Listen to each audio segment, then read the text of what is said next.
The dawn of civilization. Primitive. Dangerous. Exciting. The handwriting is on the wall. If the human race is ever going to amount to anything, it needs the most civilized caveman I have ever seen.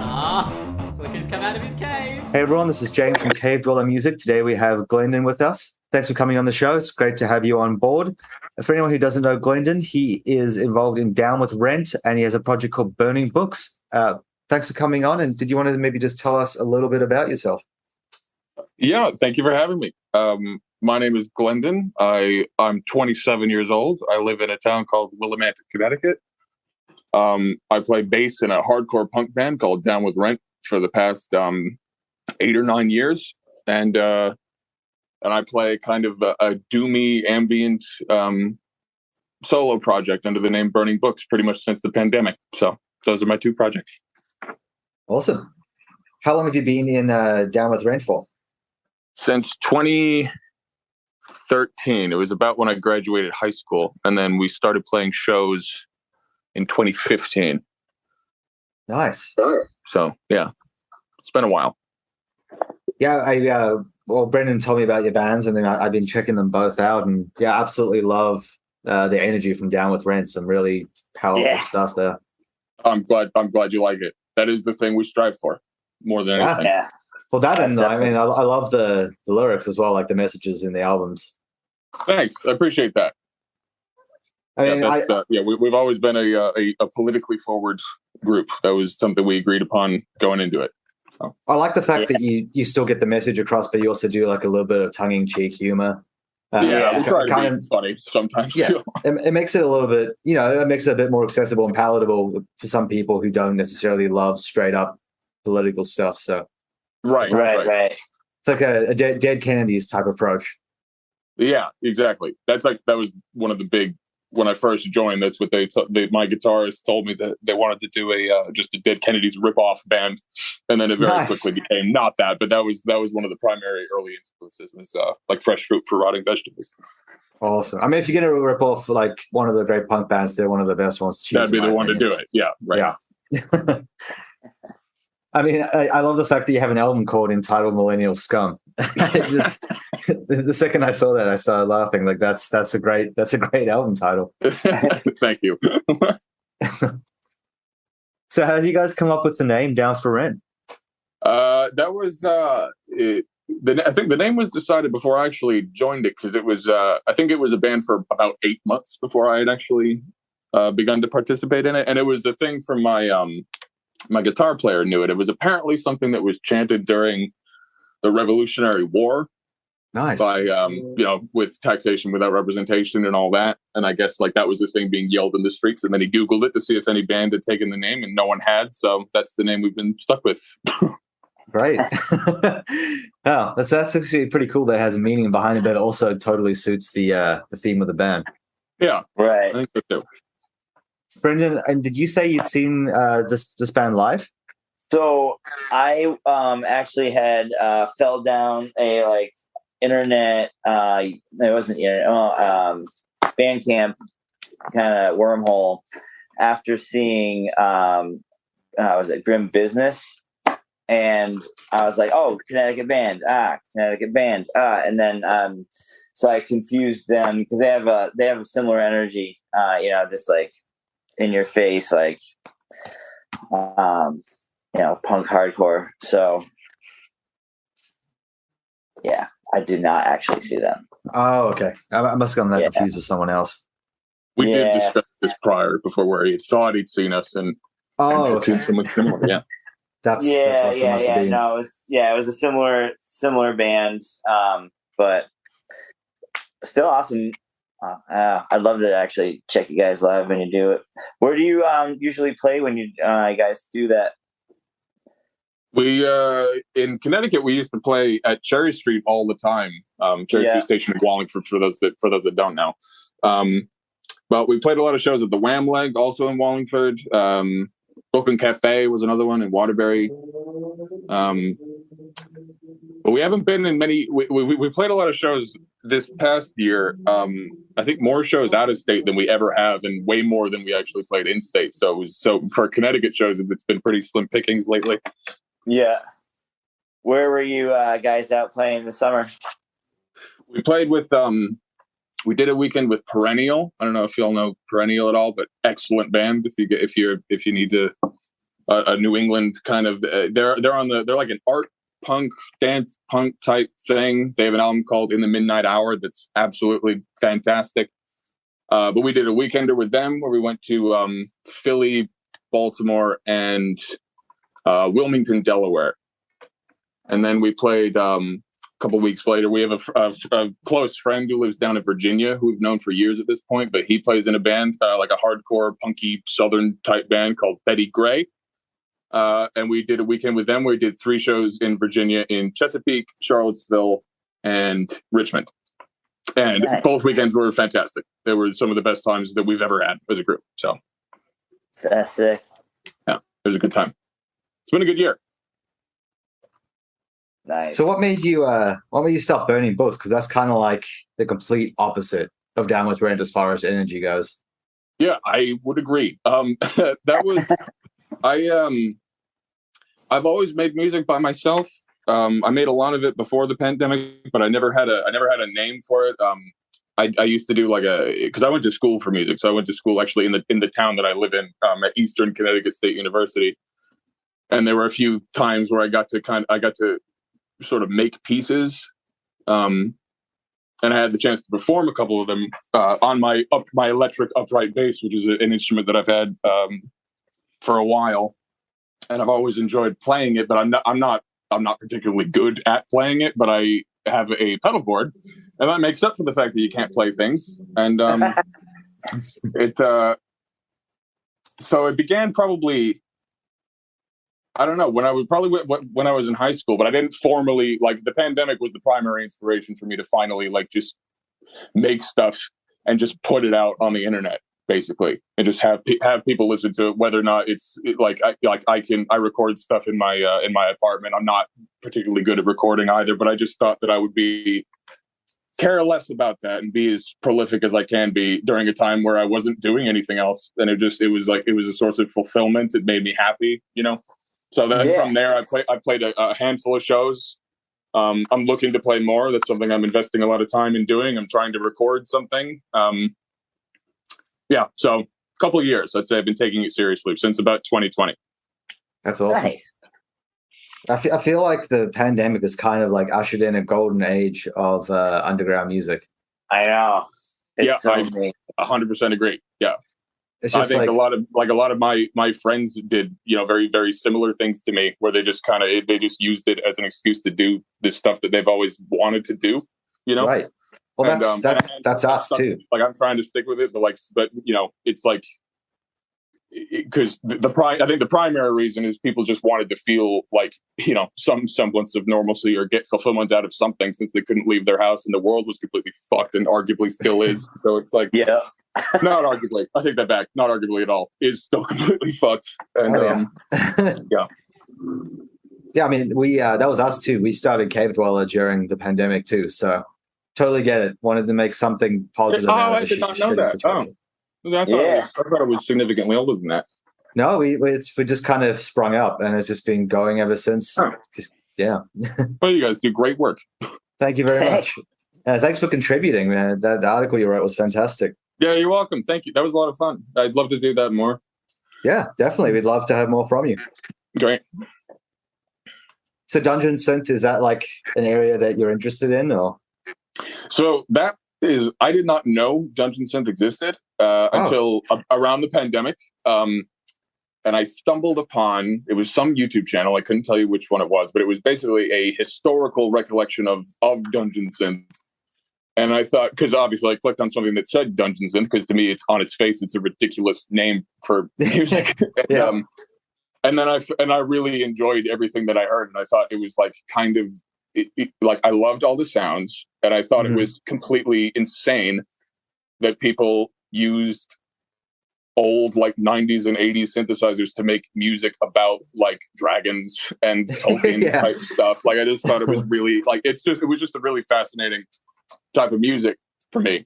and the culture behind it. And then I had found Silencio Permanente, the group who I'd written about, and they were my favorite thing that I'd found in the whole genre. Right. Okay. So when I found yours, you said you were looking for people to contribute. I was like, this is who I want to write about. So. Right. It's a very interesting album. I hadn't heard it until I read your review. So thanks for putting me onto that. Oh, you're welcome. It's because people say that black metal is a niche genre, but I think people who say that haven't discovered dungeon synth, because I don't think you can really get that much more niche than dungeon synth. Like that music is made. Dungeon synth subgenres and see what people have written about that. Then we'll find a real niche that has about 5 people listening to it. Well, there is one called Dinosaur Synth, which is a subgenre of dungeon synth, which is dinosaur themed dungeon synth. Oh my god! There's a couple of artists in that space. I think one's called is it Diplodocus? I think it's called Diplodocus. He's got like 6 or 7 albums. That's a good dinosaur. Yeah. Okay. It's awesome. Yeah, I have a buddy I went to high school with, and he lives in Japan and hangs out. He's got like this cool, like kind of like blackened crust thing going on, but then he does this dungeon synth Mage Cup. Check it out; it's pretty cool. Okay. Yeah. To confirm, it is Diplodocus, and he has 3 albums. 3 albums! Wow. Yeah. Wow.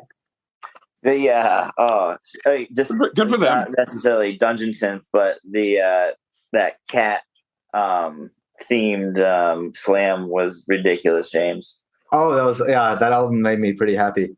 Yeah. Just to add to that dungeon synth topic, the Dino Synth, there is one called Synthosaurus as well, which has like 12 or 13 albums. Oh, that's awesome.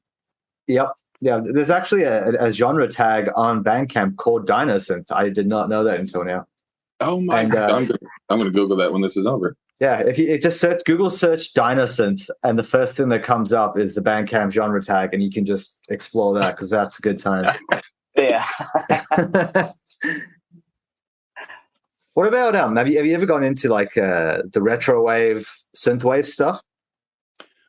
No, I'm being completely honest. Like, so synths was another pandemic thing for me, because I took a shout out to another group from San Francisco. They're called Dogbotic, and they were an audio lab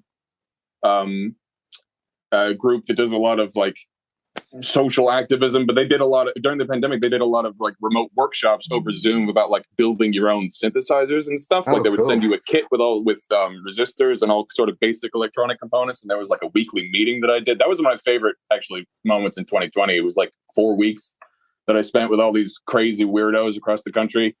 But that was my first foray into any sort of synth like type music or production or anything. But like I couldn't even really formally define what a synthesizer was before that point. Okay. So, but like I spent a lot of time listening to, very synth heavy music in my youth. Mm-hmm. Like Kraftwerk and stuff like that. Like my dad played a lot of like house music. Josh Wink, I don't know if any of you are familiar with him, or Osric Tentacles or Eat Static, things like that. So it was stuff I was familiar with, but as far as like actually playing it or working with it, I'd never done anything like that until the pandemic. And then I kind of understood how a synthesizer worked.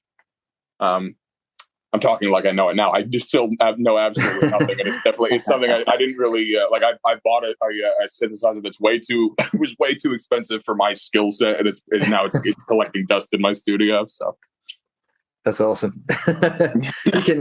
you can like level up into it basically. So right. That's the plan. Yeah, it's like I'm wearing my grandfather's coat or something. Eventually, I'll get big enough to wear it. Exactly. Yeah, one of those old like vintage coats. Yep. Yeah.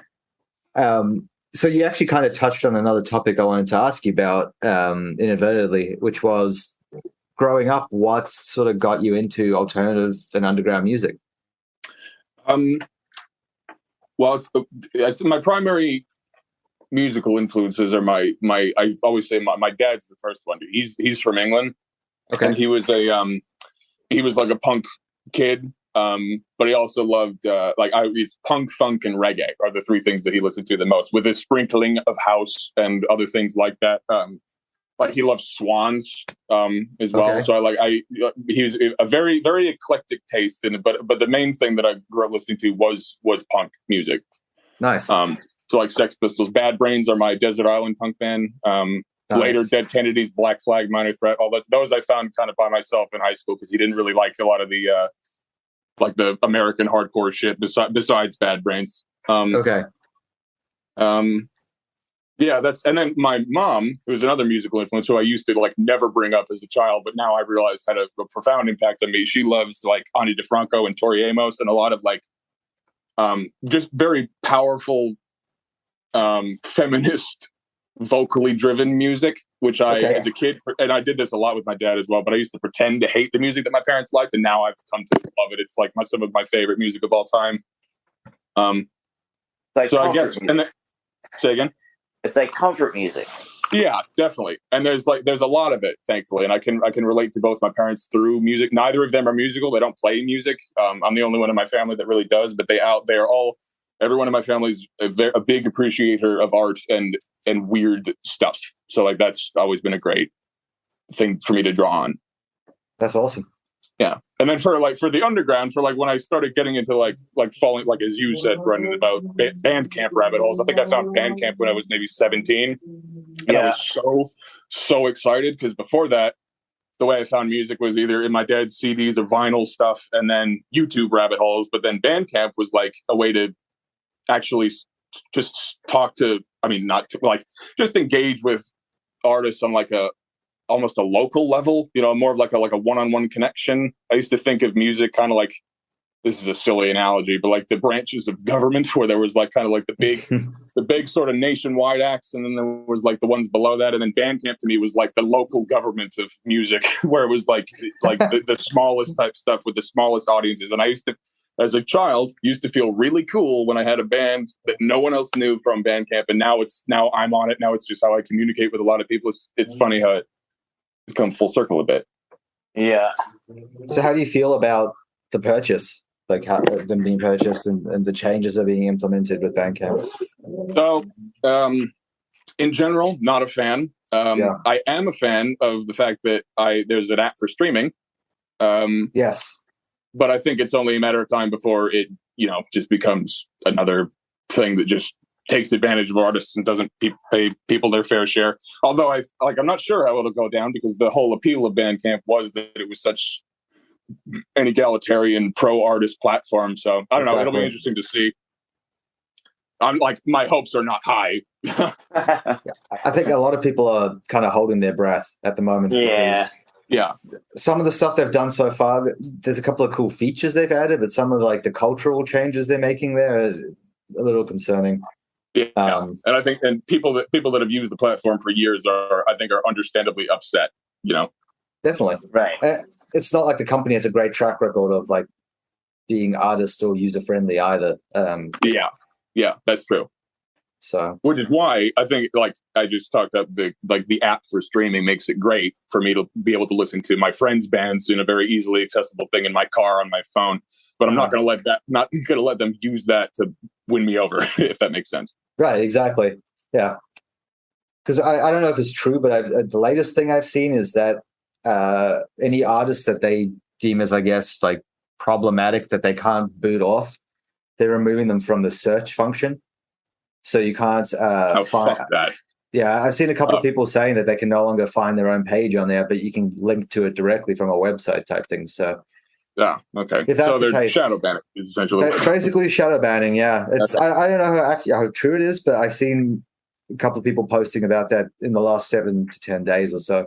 So if it is real, it's very recent. Yeah, that's a shame. Of course, it's like you just said you don't know how real it is, but it's like there's no reason they wouldn't do that. It's like, right. I mean, they're big enough where like they if anyone, they can do that, no problem, and they can very easily get away with it. So why wouldn't they do it? I don't know. Yeah, exactly. Obviously, there's some stuff that should be taken off, like overtly awful stuff. You know what I mean? Like, yeah, like anything that's openly like fascist or Yeah, exactly. Exactly. Yeah. That's something. Yeah, that's the type of stuff that you don't. I wouldn't be like Oh boy. upset by them taking that off, obviously. Yeah. But if it's like a gray area that's someone's like, oh, just reports the album because they personally find it offensive, that's a really slippery slope because music's super objective. Agreed. Right. And when you start censoring art for the sake of censoring art, then that's really dangerous. Yeah, as you said, slippery slope. Yeah. Yeah. Exactly. That's Ultimately, it's a private company. They can do whatever they want, but Yeah. they're going to drive away a lot of long-time users if they start doing that. Yeah. And they're slowly gonna, if again, they haven't done it yet, but they could very easily just start chipping away at all the reasons that people love Bandcamp or the reasons that people use it to begin with, Exactly. right. Yeah. To find like artists, local people, like Yeah. anyone can, go to on YouTube and this and that, but then you have like you want to get physical things or like you want to, just listen to music and check it out. Like it's just it's the best avenue, Yeah. Or for directly supporting an artist is like, right. the primary selling point of Bandcamp. Generally, and generally too, like if you like email somebody on there from there, you're speaking this like basically like the bands, or like very close to it, so Yeah. yeah. I've seen a couple of people in the music industry are talking like, I don't know what's going to come of it, but talking about making their own platforms, I guess, owned by artists, operated by artists, for artists type thing. So we'll see what happens there. Sure. But I'll be looking forward to that. Yeah, I think as far as the big streaming platforms go, and Brendan, I know Brendan, you agree with me on this. As far as the big like major streaming platforms go, Tidal is a long shot better than a lot of the other ones. Yeah. Okay. Oh yeah, we got to hop on that family plan too. Yeah, we both made the change, but there's a couple of reasons. One, it pays the highest by far of any of them to the artist per stream. Two, whichever artist you listen to each month the most gets a portion of your monthly subscription, which I think is really cool. Right. And then three, it's got like so much stuff that's in like vinyl master quality, audio quality, which is just awesome. Oh, okay. So it sounds way better. Oh, yeah, exactly. I didn't know any of that.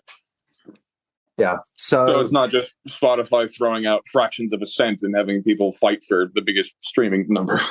I mean, it's still to some extent that, but the payment is like, I think, a whole decimal point higher than Spotify per stream. Couple bucks, here and there. And I like the fact that they get like your favorite artist gets a portion of your subscription each month.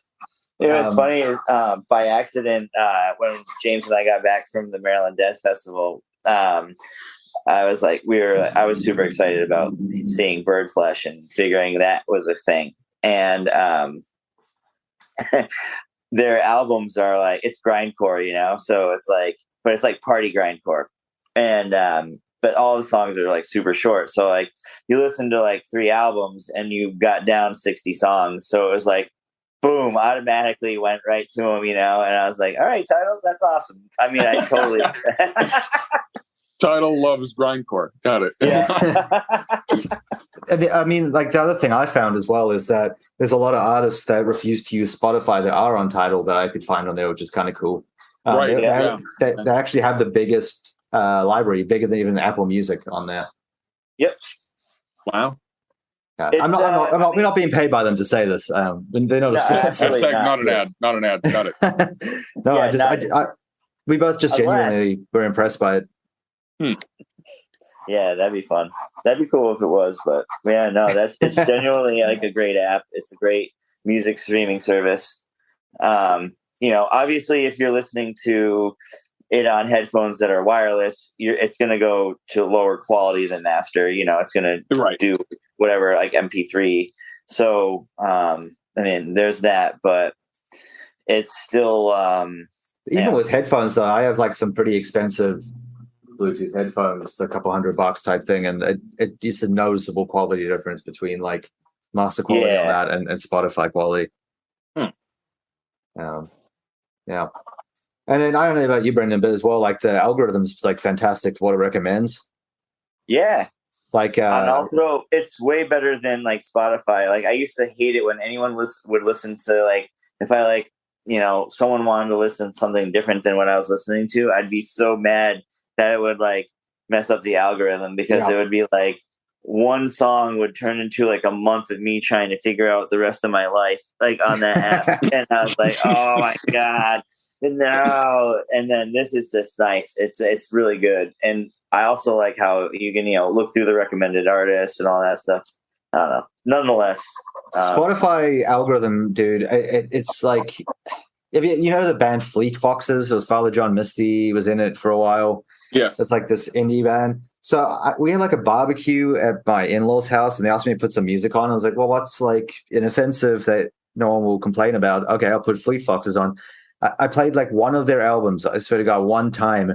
And then for 2 years, like last year and the year before, I said my favorite band for my Spotify wrap-up was Fleet Foxes. I'm like, what are you talking about?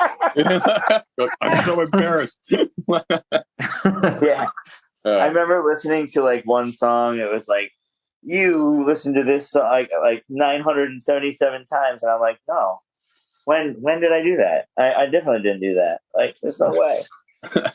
Just playing on repeat while you sleep. I mean, it could have happened, but I don't think that happened. I would have noticed, you know what I mean? Like, oh boy, like, how is this happening? This is bullshit. Almost 1,000 times. Wow. Yeah, there's a lot of, I don't know. There's a lot of cool things about it. So outside of music, hobbies and interests, anything else that you're into? Yeah, I love cooking. Nice. Yep. Love cooking at home. Love trying to like. I usually watch a lot of food YouTube. That's probably the second most. Speaking of algorithms, those are the things that pop up on my YouTube feed. And I'll find something that like something that kind of challenges me a little bit, like something I've never really done before, and I'll try and do it like as best as I can, within reason, like with the equipment that I have. But yeah, like I started cooking probably, I think after I left undergrad was kind of when I moved out of my parents' house is when it started becoming like a serious hobby, something I really enjoyed, like just being able to just feed people something nice makes me feel nice. I get fulfillment out of it. I enjoy the act of cooking. I also like, I'm the person who cooks for the holidays for my family. So like, and I enjoy that. Like, it's like, a 2-day affair of getting all my mise en place and going to the grocery store. Like, I like all the shit that surrounds cooking as well. And eating. Yeah. I'm exactly the same. It's like one of my favorite like pastimes is cooking. And nice. I try to always like branch out to different cuisines and try new recipes constantly. And yes. Yeah, I'm the same. I always like to experiment and see what I can do. And like, it sucks if I fail, but at least I try and then I'll get it next time type thing. So, yeah. Mm-hmm. And Brendan, you were a chef. So I used to cook professionally for a while. Oh, wonderful. Yeah. Good times. Good times on my feet all day. Yeah. All day, almost every day sometimes. There's such a fun group of people to work with, though. Like, so many cool people. Yeah. Lazy every kitchen I've like ever interacted with has always been like, it reminds me of a pirate ship crew, Oh yeah, 100%. Like, so there's lots of bandanas, lots of drug use, lots of Yeah, exactly. Yeah. I've had a lot of chef friends over the years, and every single one of them was into something, basically. Yeah. And all smokers. Yeah. Well, they're all fucking lunatics, is like what I like. It's like, it reminds me a bit of, because I think food and music are very similar, and they're kind of, they're like, what's the word? Like, ephemeral is the word. Like, they don't last very, like, it's like you prepare food in the same way that you make it, like when you listen to a song. Someone actually told me this. I remember I was taking it was a piano lesson when I was a teenager. And I didn't play piano. It was because my bass teacher wasn't in, so he was like a substitute. But the thing that he said that really stuck with me was that when you are making music and you're listening to a song, when the song is over, there's nothing at the end of it. Whereas like if you're painting something, at the end of it, you have a painting that you can then show. Or like if you're making a car, when you're done building it, there's a car at the end. But like when you've made a song and you're listening to it, there's silence. Like there's nothing there. And I think that, and when you're done eating something, as beautiful as it looks and as wonderful as it tasted, it's just an empty plate. So that kind of, I always found that those were kind of like similar experiences. And so I think it's only natural that the same type of crazy weirdos will be attracted to cooking, making music, things like that, you know? Right. Definitely. Yep. I can see that. I never thought about it that way, but that's actually a really interesting perspective. That always stuck with me. I always found that really, I don't know, I found that an interesting perspective. I'd never heard anything like that either. And I was like, oh shit, he's right. I don't know why, but as the second you said that, it made me think of Anthony Bourdain, who I absolutely adore. Like that, so do I. Like top between 3 and 5 people that have inspired me most in my entire life Anthony Bourdain. I watched his shows and ate weird shit, and I love it. I love it. Yeah. Oh my God, Thank you, sir. Yes. Rest in peace. Have you seen the movie about his life? I have not. Yeah. I'm like, have you seen it? Because Yes. I will see it. I know I will see it eventually, but it's just I struggle to watch it because I'm sure that were he alive, he would have very colorful things to say about it. So it's like kind of I have to like prepare myself to watch it, you know. I think it gives you like a different perspective on him as a human being, I guess, as opposed to like a personality. Sure. So it's like it documents his story from the very beginning before he was famous and all that. And it kind of shows like when he first started making shows, he was actually very awkward and really rigid and didn't really know how to interact with people. Right. Which is crazy. Like I believe I was like I would never picture that. But the reason was because he was trying to do it from like the show's perspective, not from his perspective. And then once he realized like, oh, I can actually have fun with this and like just be these like talk to these people like people, then the whole show changed.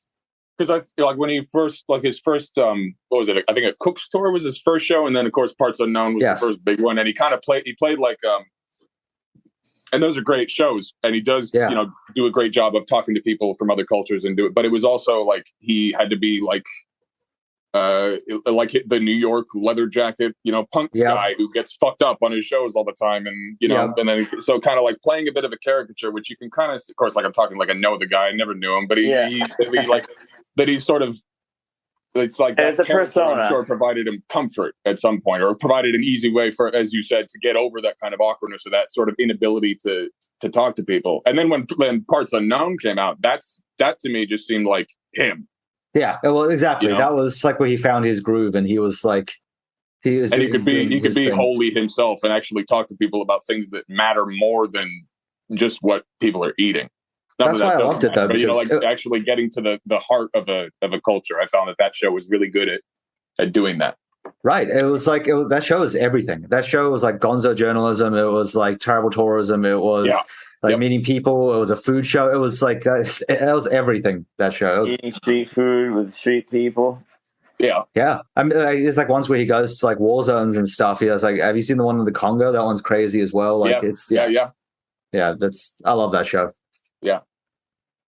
Again, rest in peace. Yeah. Love Anthony Bourdain. Yeah. I mean, I could talk about that for a long time. But that's another podcast. Different podcast. Right. 100%. Okay. So outside of cooking, any other hobbies and interests? I collect things. I suppose that's kind of a hobby. I collect. I enjoy having lots of plants in my house. I collect bones, like skulls and stuff of that nature. That's cool. Yep. Are you finding them in nature? Like, do you like go out there, or are you buying like carved like cattle skulls? There's a handful that I've found just from walking. Like I have a coyote skull that I found, a deer skull. They're usually in pretty poor shape, because something's been gnawing on them in the woods. But that makes them cool. Right. But a lot, like when I was a kid, like late high school, I got really into it and I started buying them online. Like when I had tons of disposable income, that's what I would spend it on. So like I have a wolf skull, there's like a warthog, but like I would also go to, Brendan, you're from over here. Have you ever been to Brimfield?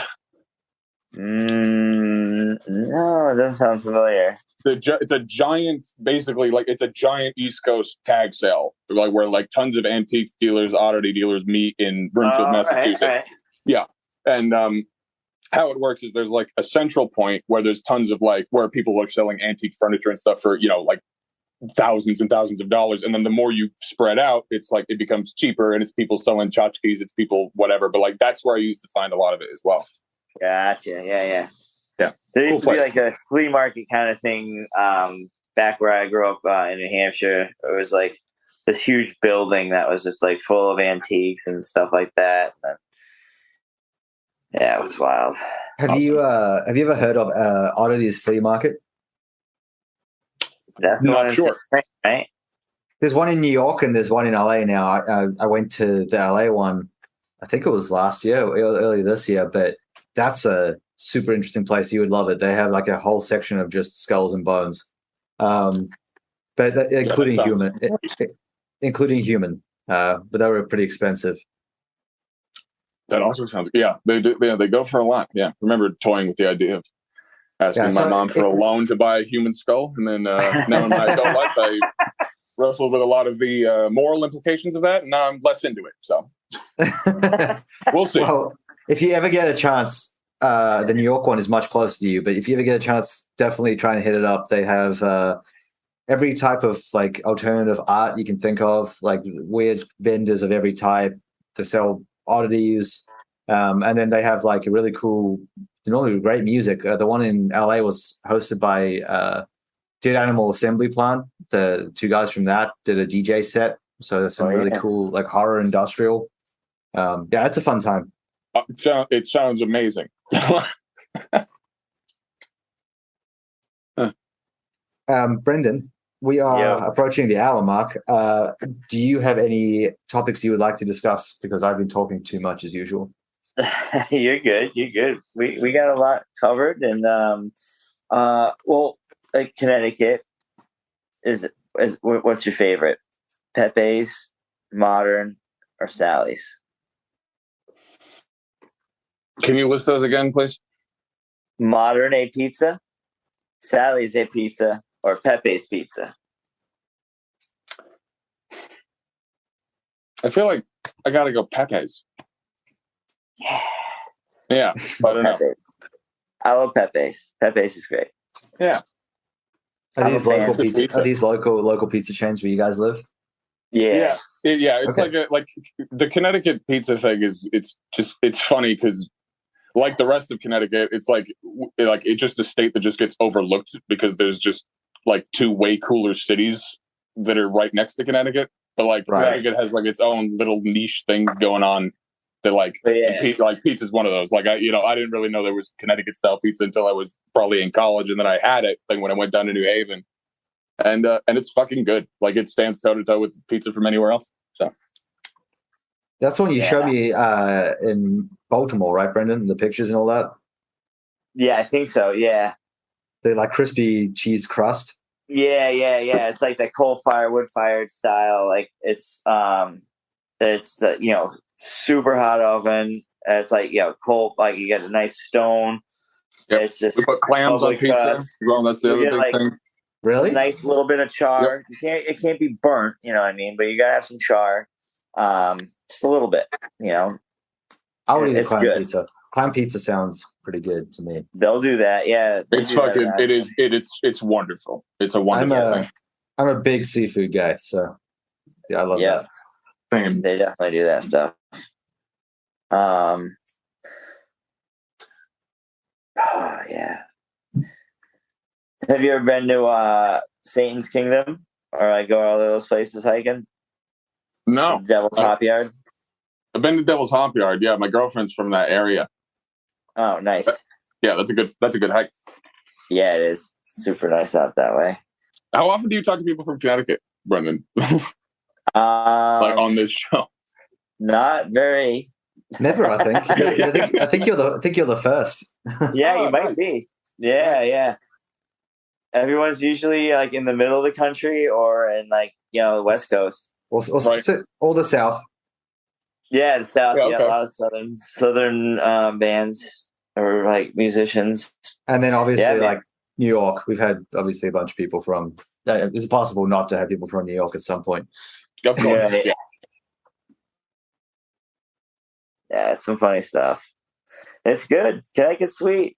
They got a lot of neat little like industrial history with like electric motorcycles, and we had the first submarine ever built. And, How much how much is the state of Connecticut paying you for this episode, Brandon? I don't know. As much as Tidal was paying us. Unofficial sponsors. Yeah. Hartford has My it. title of the state of Connecticut. Fucking fun. And Anthony Bourdain's estate. And Anthony Yeah. Bourdain's estate, yes. .com. .com. You got any other Connecticut questions, Brendan? Nah, we're good. We can wrap it up. Oh, I was going to ask, as far as movies go, are you into cinema at all, or is that something that doesn't interest you? I said cinema does interest me. Okay. It used to interest me a lot more as a child. When I was a kid, I thought I was going to be an actor. I don't like the last movie that I really, really enjoyed, where it kind of touched my soul a bit, was the Lighthouse. Oh, I love that movie. Is it A24 or A24? I'm not. I think it's A24. the same guys who did The Witch, basically. And I saw both of those movies, and the Lighthouse. Yeah. I saw it once, and I was like, "This is my favorite movie of all time." Where it's Robert Pattinson and Willem Dafoe in black and white on an island going insane the entire time. Yeah, it was definitely something special. Yeah, I love that film so much. So. I don't think I've seen that one. Oh, dude, you have to watch it. Dude, fucking watch it. Like, feel like I recommend it to everybody. It doesn't sound familiar. I know those actors, and I don't. And that didn't ring a bell. Robert Pattinson is phenomenal in it, and Willem Dafoe is always fantastic. So Yeah. Yeah, if Have you ever you want to see seen- Willem Dafoe as a grizzled sea captain who's stuck on an island, then that's the movie. And who doesn't want to see that? I don't know. That sounds amazing. have you ever seen his movie Antichrist? No. That's a hard watch. I think I should watch it. Okay. It's if you can handle. I don't want to give too much away. If you can handle shocking stuff that doesn't like upset you, which I can, but I know some people can't, then definitely watch it. It's pretty outrageous. You will see his penis. I'm cool with that. Yep. Very cool. That's not the shocking part. That's just part of it. Yeah, Willem Dafoe's penis is not shocking, but what happens to it? Pretty What happens to it is as far as penises go. Okay. it's all right. It seemed better. Okay. That could be the next article I write. Review of Willem Dafoe's penis. Yeah. Oh, did you go to the Big E at all? No, I didn't. Actually, I haven't been since fucking a long time ago. I used to go with my family all the time. Yeah. I think this is the last weekend. I'm not sure. Yeah, I won't go. I think it's just I got too much stuff to do. But it's like it's like I enjoy the food a lot. I don't like rides, and I don't like enormous crowds of people just sort of milling around. The only time I'm cool with a crowd is at a show. But, yeah, I hear that. So it's like, and it used to appeal to me a lot as a kid, obviously, because like it's loud and things are bright and it's fun. But now like I just get, I don't know, tired, overwhelmed. But I love the food. That'd be the reason I would go back now. I would want like a food tour. Yeah, I hear that. Tons of like, I saw someone had like a whole bunch of like brunch things that were like bottomless, like some bottomless, like, I don't even know, like pancake. I can't remember what it was. Dang. And then, geez, it was a place to be made it. A place in like West Hartford and Hartford. Okay. It's like they do a bunch of brunch. So before we finish anything up, this is technically a music podcast, so I have to ask. But it got away from us a little bit. You've gone a little bit away from it. We really did. That's fine.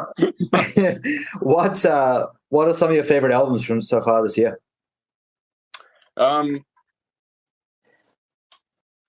I would probably so I enjoy Chat Pile a lot. I don't know if y'all listen to that. Yeah, I mean, I'm sure you do, Yes. actually, but like, So It was and amazing. the name's escaping me, but I think it was their first full length. They only had a couple EPs out before that, right? Like, you can help me with the name, but like, I absolutely adored God's that Country. record. Yes, Yeah. yes, that was it. Yeah, me too. That's in my top 10 for the year. Yep, love that band. Happy for them too. I remember like kind of finding them when they were like kind of like a more of a Bandcamp band, and now they seem to have like they've just I don't know. They seem hardworking. Like I just really I like that the whole thing of that band. I like the artwork. I like the music. I like the dudes that do it. I don't know what else. I'm trying to think what the hell else came out this year. What else I got into? Aether Coven has a badass album. Oh my! Did they put one out this year? Yeah. Oh, I like Aether Coven a lot. They're really good. Yeah. Dude, Primitive Man put out a record this year that was fucking wonderful. Yes, that's too. Like they're my favorite like doom metal thing for sure. I love they're my rainy day band. Them and Fjorn. I love Fjorn. Nice. They need to put out something new if you're listening ever. The Aether Coven album is called The Relationship Between the Hammer and the Nail. Okay. Fucking awesome. It's beautiful. If you haven't yet, check out Ashen Spire's new album. Okay. That's like hands down my album of the year. Ashen Spire? Yeah, that's my album of the year, that competition. I was like struggling to pick my top 5, and then this one came out and I was like, oh, that just blows everything else for me out of the water. It's called Hostile Architecture. Hostile Architecture, okay. Oh, yeah, like the Every Time I Die song. It's I don't know if you've heard them, but they're like super avant-garde, weirdo, black metal stuff. Okay. Very jazzy, but like super dissonant. And then so I'm not the most learned black metal fan, but would it fit in the like Death Heaven camp? No, so very different. I guess like they don't really compare to anyone. Actually, the closest thing I would say is Akakock, which is also from Akakock. It's I don't know how. I assume that's how you pronounce it. It's like Akercoke. Sure. Like Coke. Akakock, maybe, I don't know. Anyway, it's like it's kind of like spoken word, but screamed. But it's like insanely political. Probably the most political album I've heard this entire year. Just completely attacking late stage capitalism. Wonderful. Very, very aggressive in a very unusual way. So I know they're coming from Down with Rent. You guys would probably appreciate at least the political content there. Yeah, certainly would. Yeah. Definitely. Yeah, I'll give that a go soon. Anything else that stood out to you this year that you can think of? Or let me see. What the hell? There's a band. I don't think it was this year, but there's a band. I think they're kind of local. I think they might be from Massachusetts, but they're called Restraining Order. Okay. And they're like a hardcore punk type thing.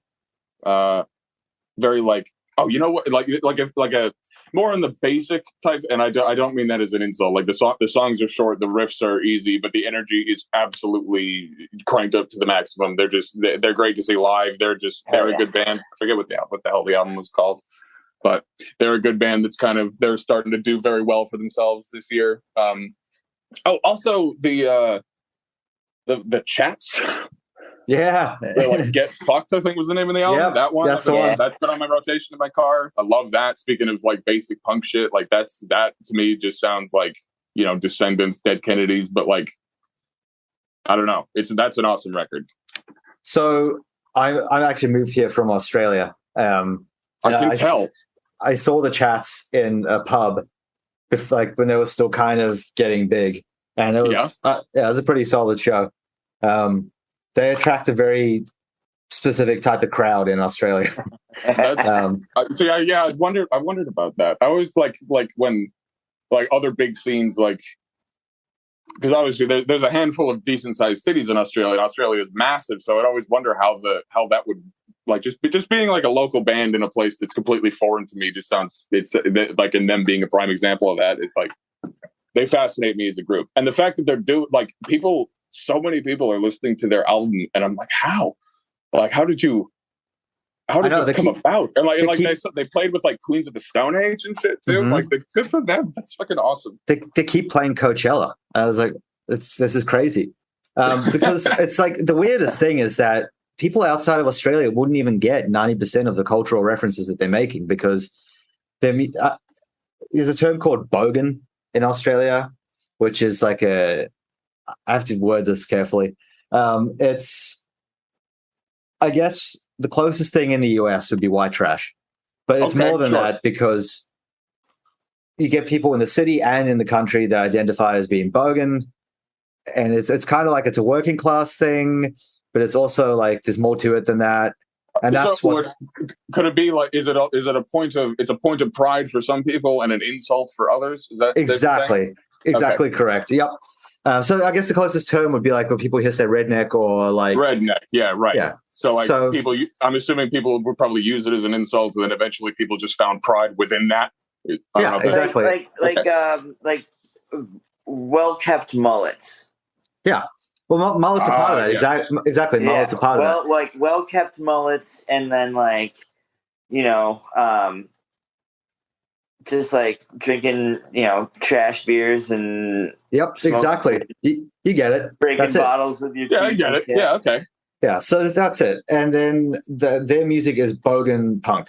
So that's their whole aesthetic. And then a lot of their content is very rooted in like that culture, and then a lot of it's like insider humor and a lot of slang. So for me, it's interesting how many people outside of Australia like it, because they definitely wouldn't even understand half of what they're talking about. Right. Yeah, I remember when I first found them, the first thing I did was Google what smoko was, because I assumed that smoko was some sort of like drink, or that it was like bath salts or something. Yeah, like some shit that people did like down under. Exactly. It just means you're on break. Yeah, and then that made the song it made me love the song all the more, because it's like, oh, it's just about a dude who's fucking annoyed that someone's talking to him on his smoke break. Like, I relate to that. Exactly. Funny. Yep. So yeah, and then like when they talk about like in that song when he's talking about how he called Centrelink and couldn't get his payment, Centrelink's Australia's welfare. Okay, right. Yeah, so that's it'd be like a dole then. Okay. Exactly. So that's again part of that whole like Bogan culture thing.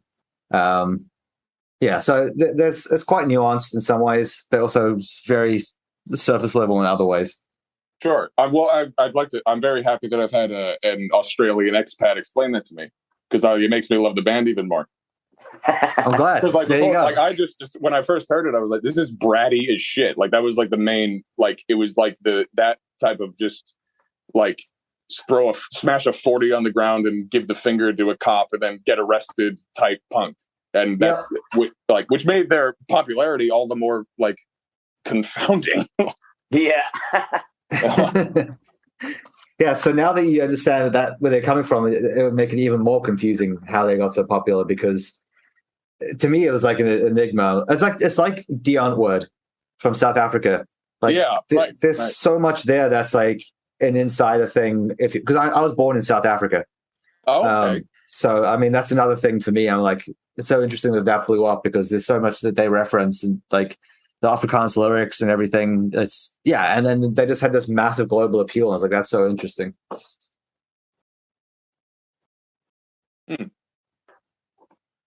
Because they're the equivalent of that same subculture in South Africa, which is it's an Afrikaans word. This is hom, which is basically white trash as well. Sure. But there's another subculture in there called Zeph, which you probably hear if you ever listen to their music. You hear them talk about Zeph all the time, which is similar to a Bogan culture type thing, a point of pride. So both those acts, they're similar in my mind for that aspect. They're both from that same subculture in different countries, but they made it big overseas. That's fascinating. Yeah, sorry if I'm rambling. No, it's like I'm happy to learn that, honestly. Yeah, this is the first time that they've come up on the podcast, either of them. So it's like, I can finally talk about that. My moment has arrived. Yeah, I studied anthropology at university and history. So for me, it's like all that stuff's fascinating. Oh, that's great. Yeah, see, when I studied music, and my concentration was music cultures and ethnomusicology and shit. So I love all this. Okay, I have a project I'm going to send you after this called Wow Wow Collective. Which you will find fascinating, which is the whole band, I guess, if you call it. That's a collective, really, is a anthropology experiment from a music professor, basically, who collaborated between African musicians and people in, I think it was Scandinavia, and made this like super fascinating album that combines like 6 or 7 different genres. It's very cool. They have a new album coming out very soon that I'm super excited for. But I'll send you the first one. You'll find it fascinating. Please. Okay, cool. Brendan, anything else you want to cover before we timed out? Nah, I think we're good. We covered everything, really. Cool. So I always like to ask this at the end, but is there anything that's coming up for you from Down with Rent or Burning Books or anything else you're working on that people should keep a lookout for? Yes. For those listening, Down with Rent, we are close to the recording stages for an EP called Shithead Americana. And it's 4 tracks. It's some of my favorite music that we've ever made. And we're all in agreement on that. I think we're very happy with the stuff that we've created this past year. Like I said, it was a good year for us as a group. And then for myself, for Burning Books, I have also the recording stages for an EP that's more like the stuff that I play live, which is like more of the doom metal type stuff, because that's who I wind up playing shows with, is lots of like black metal and alternative groups, and they love what I do, so I want to play more stuff like that. And nice. And that will be Windham County Drown is the name of the EP, forthcoming, 8 tracks. Nice. Awesome. Yeah, so those are 2 projects coming out that I'm very excited to release. And I'll probably be sending both of them over to Cave Dwellers so they can get some glowing reviews, I'm sure. Please do. We would love to check them out. Right. Yeah, very excited to hear that. Thank you. Awesome. Well, thank you so much for coming on the show. It was a lot of fun. I really enjoyed talking to you guys. Yeah, you too. And if you ever want to come on again or bring any of your bandmates on next time, just let us know. We'd love to have you back. Great. Yeah, I would absolutely love that. Great. Thanks to everyone for listening. We'll be back next time with another guest.